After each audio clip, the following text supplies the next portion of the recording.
Friends, welcome to my channel. আমি কাকুলি বিশ্বাস, আমার চ্যানেল উইথ কাকুলি। আমার চ্যানেলটা সার্চ করার জন্য তোমরা KAKALI এটাই টাইপ করবে। আজকে আমি তোমাদের সাথে একটা নিরামিষ এঁচোড়ের রেসিপি শেয়ার করতে চাই। নিরামিষ এঁচোড়ের রেসিপি, কিন্তু একটু ডেলিশিয়াস করানোর চেষ্টা করেছি। তো আমি কড়াইয়ে জল গরম করতে বসিয়েছি। জলটা ফুটে গিয়েছে।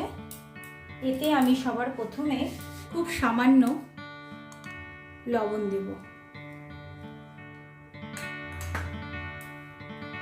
এবার এতে এই টুকরো করে রাখা এঁচোড়ের টুকরোগুলো দিয়ে দেব। আর এই রান্নাতে আর যা যা উপকরণগুলো আমি ইউজ করব সেগুলো সমস্তই রান্নার সময় তোমাদের দেখিয়ে দেব।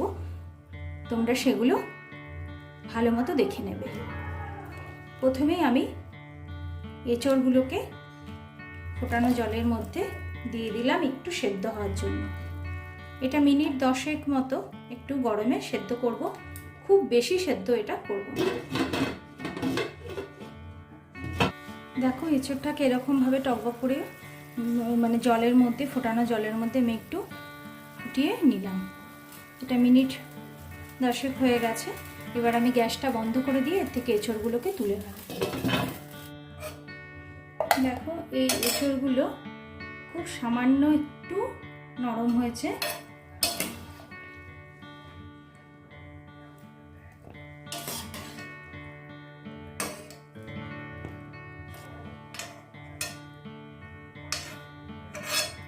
এই দেখো পুরো এঁচোড়টা আমি তুলে নিলাম। এবার এই এঁচোড়টাকে আমি কিছু মশলা দিয়ে ম্যারিনেট করব। আর এই এঁচোড়ের সেদ্ধ জলটাকেও আমি রান্নার মধ্যে ইউজ করব, তাই এটাকে আমি ফেলবো না, আলাদা করে সরিয়ে রাখবো। এখানে আছে আদা, জিরে, ধনে আর টমেটো একসাথে পেস্ট করে নেওয়া। এটা তোমরা পরিমাণ মতো নেবে, যেরকম পরিমাণে এঁচোড় করবে সেই মতোই নেবে। আমি এতে একটা মিডিয়াম সাইজের টমেটো দিয়েছি। আর আদা এতটা মতো আদার টুকরো আছে, 2 চামচ ধনের গুঁড়ো, 2 চামচ জিরের গুঁড়ো, সমস্ত কিছু একসাথে টমেটোর সাথে নিয়ে পেস্ট করে নিয়েছি। তোমরা এটা পেস্ট করে নিয়ে তবে এতে মাখাতে দেবে।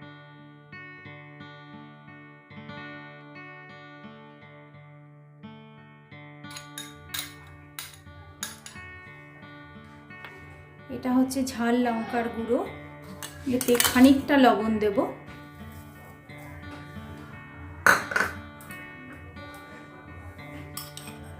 এতটা মতো হলুদ দেবো, একটু আন্দাজ মতো হলুদ দিয়ে দিলাম। আর এতে 2 চামচ মতো সর্ষের তেল মাখিয়ে রাখবো।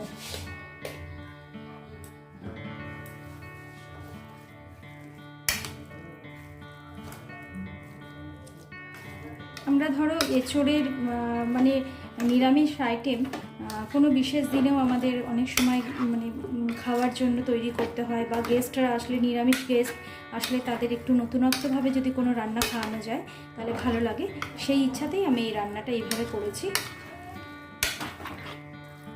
এতে আরও বেশ কিছু উপকরণ পড়বে, সেগুলো রান্না হতে হতে তোমাদের দেখিয়ে দেব।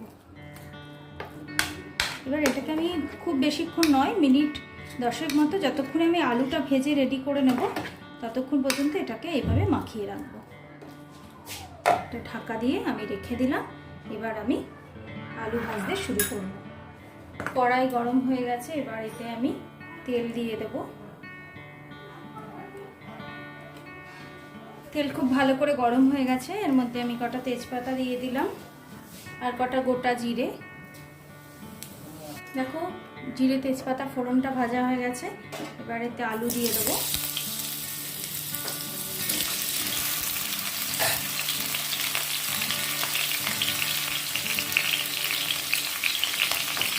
আলুর মধ্যে একটু সামান্য হলুদ দিয়ে ভাজবো, যাতে আলু ভাজাটা দেখতে ভালো লাগে।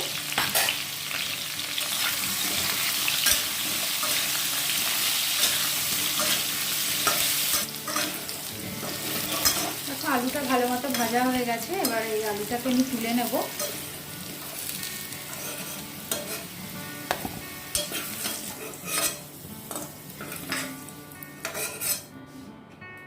আর সামান্য একটু তেল দিতে হবে মনে হচ্ছে।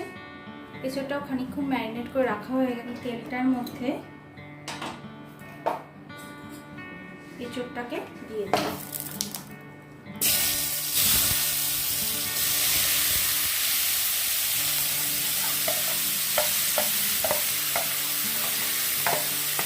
এবার এটাকে ভালো করে কষাতে শুরু করব।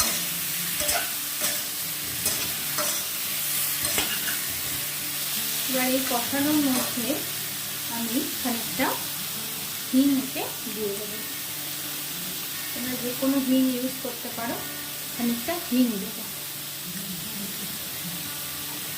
হিংটাকে আমি শুধু তেলে দিলাম না, শুধু তেলে দিলে এই গুঁড়ো হিংগুলো একদম পুড়ে যায়, তখন হিঙের টেস্টটা চলে যায়। সেই জন্য এঁচোড়টা দেওয়ার পর আমি দিলাম। যে কোনো তরকারিতেই এখন যেহেতু এই গুঁড়ো হিং ইউজ হয়, তো সেটা যে কোনো তরকারিতেই মানে রান্নাটা করার মধ্যে সবজিগুলো দেওয়ার পর দেওয়াই ভালো। এটাকে 2 মিনিট মতো একটু ঢাকা দিয়ে রাখলাম। দেখো মিনিট 2 হয়ে গেছে।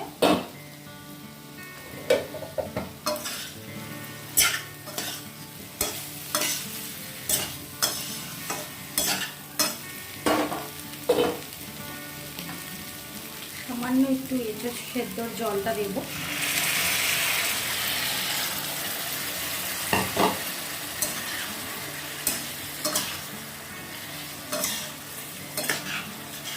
যেহেতু এঁচোড়টা মানে খুব সামান্যই একটু জলে ফোটানো আছে, এটা সেদ্ধ হবে, সেজন্য একটু সামান্য এঁচোড় সেদ্ধ জলটা দিয়ে আমি এটাকে মিনিট 5 মতন গ্যাস কমিয়ে বসিয়ে রাখবো।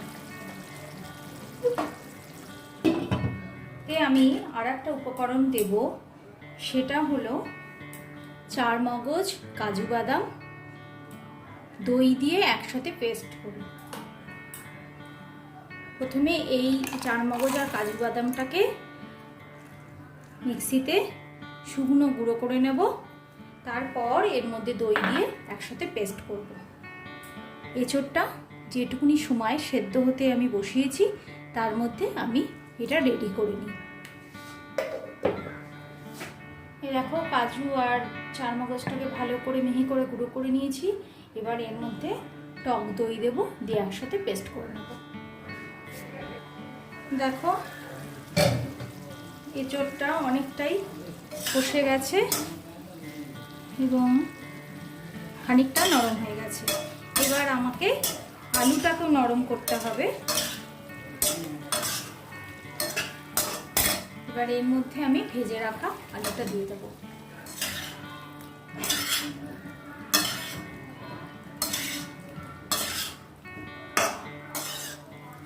আলুতে তোমরা খেয়াল করেছো নিশ্চয়ই, আলুতে আমি কোনো রকমের লবণ দিইনি ভাজার সময়।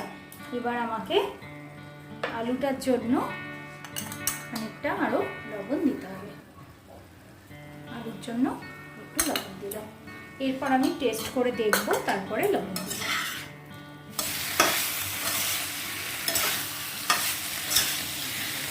এবার এতে সুন্দর কালার, লালচে সুন্দর কালার আসার জন্য কাশ্মীরি লঙ্কার গুঁড়ো দিয়ে দেব। এবার আলু সমেত এঁচোড়টাকে আবার খানিকক্ষণ সেদ্ধ করতে দেব।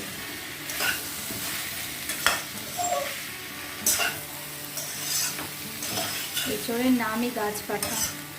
যেমন মাংস রান্না করতে গেলে মাংস সেদ্ধ হওয়ার জন্য প্রচুর সময় দিতে হয়, সেরকমই এঁচোড় সেদ্ধ হতেও বেশ অনেকটাই সময় লাগে। তবে আমি প্রেশার কুকারে এঁচোড় সেদ্ধ করে নিয়ে রান্না করতে বেশি ভালোবাসি না, তাতে আমি ঠিক টেস্টটা বেশি ভালো পাই না। সেই জন্য সাধারণত সময় থাকলে আমি এইভাবেই রান্না করি।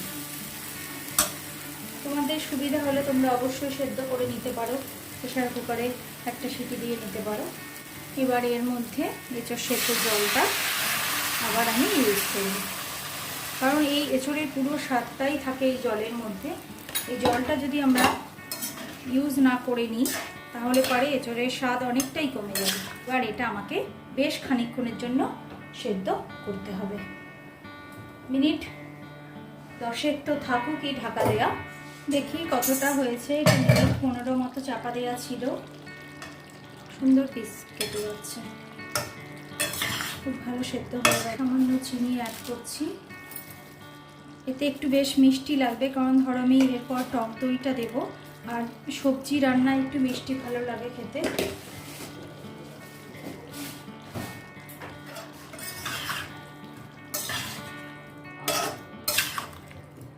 আমি এই পেস্টটা দিয়ে দেবো, যাতে আছে চারমগজ, কাজু বাদাম, দই দিয়ে একসাথে পেস্ট করে নেওয়া, সেটা এবার এর মধ্যে দিয়ে দেবো।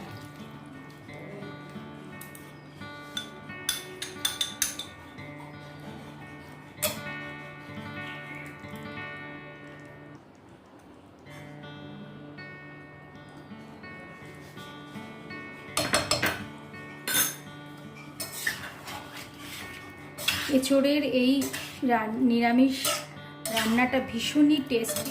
তোমরা এই রান্নাটা একবার রান্না করো, নিরামিষ হলেও সেটা মনে হবে না, এতটাই টেস্টি লাগবে। এবার এটাকে আমি আর মিনিট 5 মতো ঢাকা দিয়ে রাখবো, তাহলে আমার রান্নাটা কমপ্লিট হয়ে যাবে। দেখো এই রান্নাটা কমপ্লিট হয়ে গেছে, দেখতে পাচ্ছ কি সুন্দর কালার এসছে। তোমরা অবশ্যই এটা বাড়িতে ট্রাই করো। আমার এই নিরামিষ এঁচোড় রান্নার রেসিপিটা তোমাদের যদি ভালো লেগে থাকে অবশ্যই কমেন্ট বক্সে জানিও, আর আমার চ্যানেলটা ভালো লাগলে লাইক এবং শেয়ার করো। নতুন নতুন ভিডিও পাওয়ার জন্য আমার চ্যানেলটাকে অবশ্যই সাবস্ক্রাইব করো, আর বেল আইকনটা প্রেস করতে ভুলো না কিন্তু। Thank you.